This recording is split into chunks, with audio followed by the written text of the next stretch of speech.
Hello, English 122 students. I'm so excited for you. It's week 15, module 15 of your English 122 online class. And I know you are probably so pumped to be at the end of the semester for many different reasons. I'm also excited for the end of the semester to see what you've learned, particularly to see which essay you will revise and to hear from you in your reflection essay about the revisions and your sense of what you've learned this semester, where you've been challenged by the rhetorical situation, which was our primary focus for the semester, where you think you've taken risks in revision or with your writing in ways that maybe you haven't before in other English classes.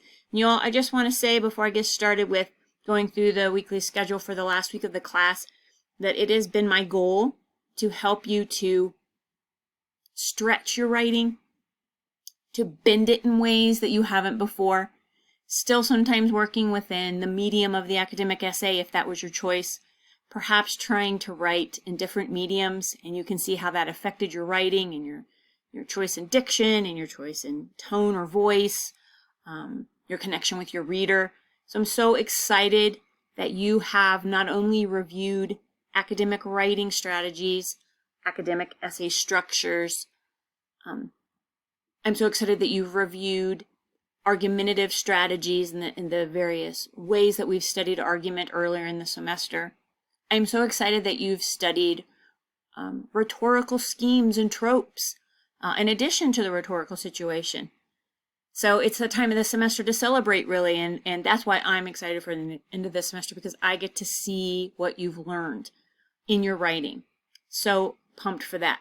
So you all, I want to go through the Module 15 weekly schedule.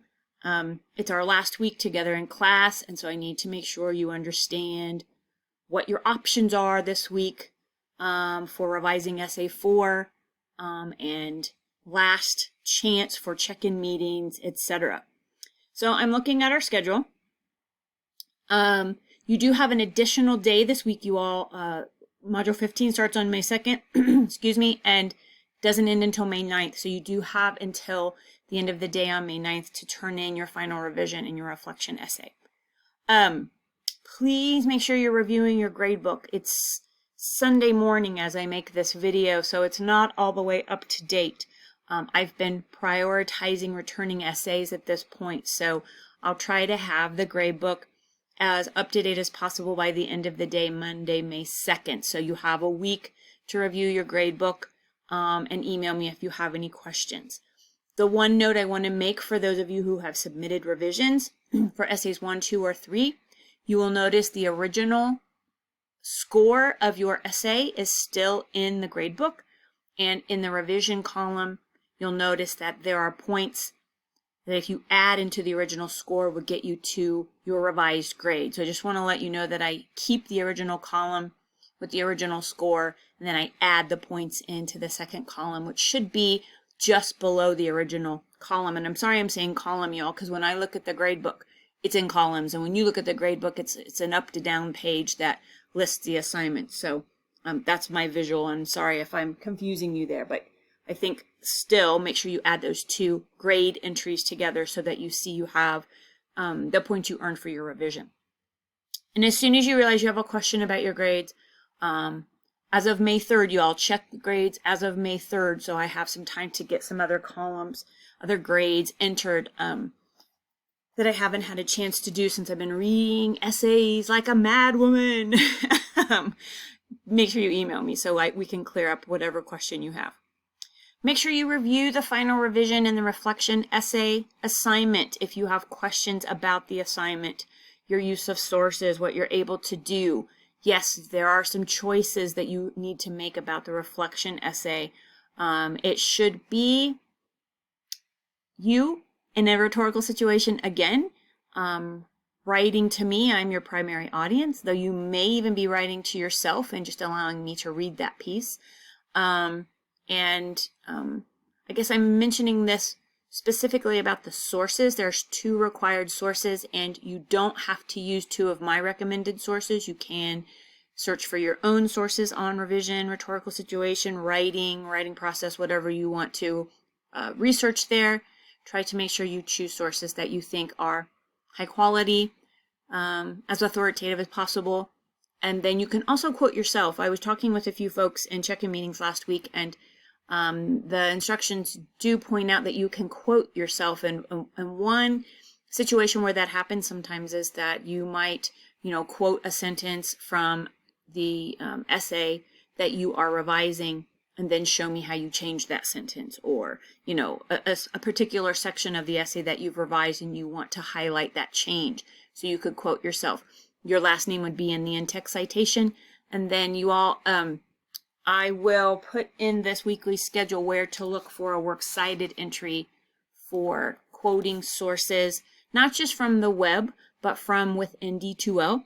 I'll post that in the weekly schedule under day 2 so that you can look that up. It's not currently in here, but I just remembered that I need to add it.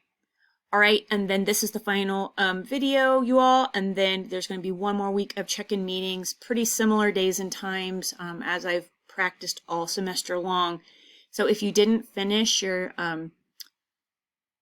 the assignment to do the second check-in meeting, there's a grace period of 1 week, so you have until Friday the 6th to get that done, which I think I put in the little note down here as well. All right, day 2. You all, I have noticed that in essays 3 and 4, I continually keep marking missed in-text citations.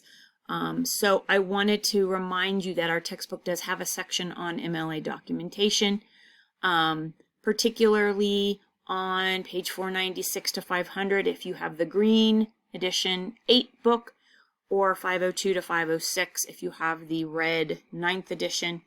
And I also wanted to point out very quickly, when I'm looking at, I'm in the red book right now, near the end, give me a second to find it. Yeah, near the end of the section on in-text citations specifically, so 505 in the red book, probably 499 or 500 in the green book. There's an entry number 16 for non-print or electronic sources. And it does have a sentence in there that aligns with how I taught it earlier in the semester. It says, usually give the author or title under which you list the source. And they're talking about the in-text citation, and they are the, the 2 authors of the textbook here. So remember, you all, for web sources, your options for in-text citations are author last name, article title inside quotation marks inside the parentheses, or italicized website title inside the parentheses. But if you really like what the textbook has to say about using paragraph numbers or section numbers, you can do that as well. And then there are examples on the following page. So I just want to remind you all about the in-text citations because I keep marking them. And also a quick reminder that no matter how you're using your sources, whether you're quoting, paraphrasing, or summarizing, you must have an in-text citation at the end of the quote. You must have an in-text citation at the end of the paraphrase, or you must have an in-text citation at the end of the summary. So reviewing this with you all right now because, one of the learning outcomes of English 122, one of the many, many, many, many learning outcomes of English 122 is that you leave knowing how to document sources. And remember, we're using MLA, Modern Language Association, but you might find yourself in the future needing to document sources in a different documentation system, in Turabian or APA. So practicing MLA in English 122 definitely helps you to know how to cite sources in upcoming classes, even if you have to switch to a different documentation system. So glad we got to review that quickly. I want to move on to Essay 4, you all. Yes, you can revise Essay 4. I have finished assessing and grading all of the essays in section 505. 503, I have about half of them done, and we'll probably finish the other half by the end of the day on Monday.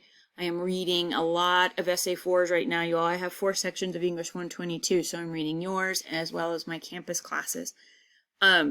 I did go into the Module 14 discussion board, sorry, your journal, the Module 14 journal where you're talking about which essay you will revise for the final revision. And so I have prioritized those who have said, oh, I'm using essay 4. So those have been returned for sure, but I haven't graded everybody else's in 503. So 503 students, thank you for your patience while I get to those. So I brought all of that up because you can revise essay 4. And how that will work during Module 15 is there will not be an assignment drop box like there has been for essays 1, 2, or 3. Instead, what you'll do if you want to revise essay 4 is you'll sign up for a check-in meeting. You'll show up to your check-in meeting that you've signed up for, bringing your revised essay 4 with you, and I will grade it with you during the check-in meeting. We'll go through it again and see where your revisions have happened and where they still need to happen and that kind of thing. So if you're interested in revising essay 4, please sign up for a check-in meeting. And you might even type into your comment when you're requesting the meeting essay 4, just so I know that that's what we're doing. And then if you're signing up for a check-in meeting for any other reason, then I'll just know you want to go over the reflection essay that you're writing for the final, or you want to look at the essay that you're revising for the final, or you want to go over sentences that you're writing for the final to show me your sentence variety or something else. So if you put essay 4 in the sign-up sheet, I'll know that we're revising essay 4. So that's how essay 4 revisions are going to happen, you all, so that I can get them back to you quickly. All right, last day is the final revision. The reflection essay is due May 9th by 11:59 p.m. You all, I have no ability to give you a grace period for this final assignment.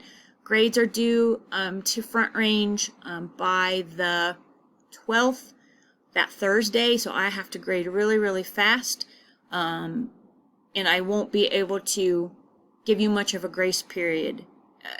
Definitely not a week. That week grace period is not in effect for this final assignment because the grades are due by the 12th.